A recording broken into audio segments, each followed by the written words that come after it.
Hey, what's up you guys? This is Warframe Gay Guy Plays, and today on the Quick Draw, we've got our hands on one of our longest toys to date when we take a look at the Daikyu. Now, when the Daikyu was released, it was very evident that the traditional bow category was fairly fleshed out, one specializing in each physical damage type. So it left us with a lot of questions, wondering exactly where the Daikyu would fit. Now, after finally getting our hands on it, it seems fairly evident that this particular bow, instead of taking on a new damage type, has taken on a different mechanical identity. So the question here is, how does our new longbow measure up? So you can pick up the Daikyu's blueprints in your dojo's Tenno lab, but only after you've completed research on the axe stilettos. However, if waiting on clan tech isn't your thing, you can always pick it up pre-built along with the weapon slot and catalyst for 225 plat.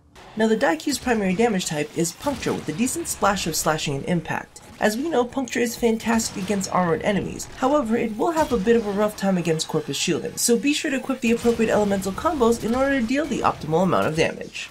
Now, let's start with the mechanics. First and foremost, unlike most bows, its draw phase is completely locked, preventing you from firing off an uncharged shot. The second you click the primary fire button, it will auto-charge. If you're holding the button down before it completes its draw, it will hold the charge for approximately 5 seconds or until you release it. If you've simply done a single click, it will fire once it completes the full draw.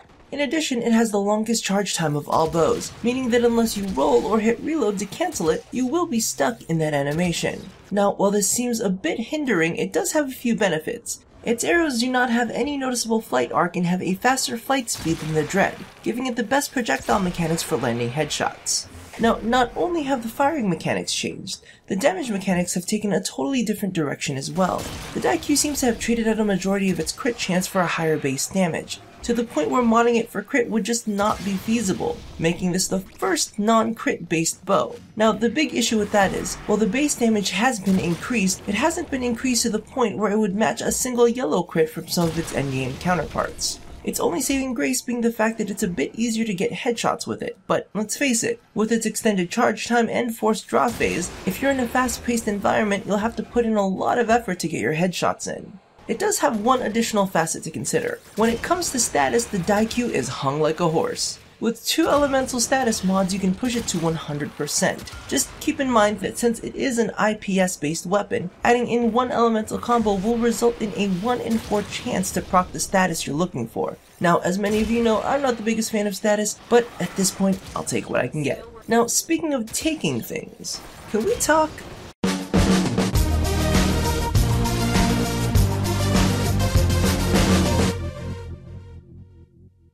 So I think that one of my biggest issues with the Daikyu is that something just feels a little off. I mean, this thing's so powerful that you can't hold its charge like you can with other bows, and it's so freaking long that it actually has to fold up when you place it on your back.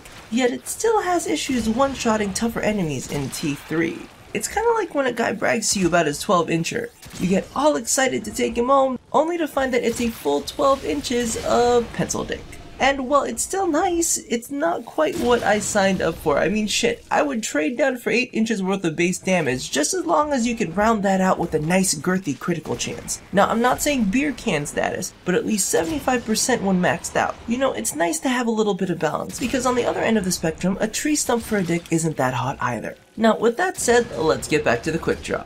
So all in all, the Daikyu is an interesting one. With its bow mechanics flipped on its head, it definitely feels a tad bit strange. However, I honestly can't help but enjoy it. Maybe it's because it's a different take on something familiar, just similar enough to an old favorite, but with its usage changed. Instead of focusing on crits, it places more value on accuracy and forces you to take your time in order to make the best of your shot, with the status chance almost being a consolation prize, ensuring that if your first shot doesn't kill it, your second shot should do the trick. Because when it comes to head shots, the Daikyu is definitely packing the right equipment.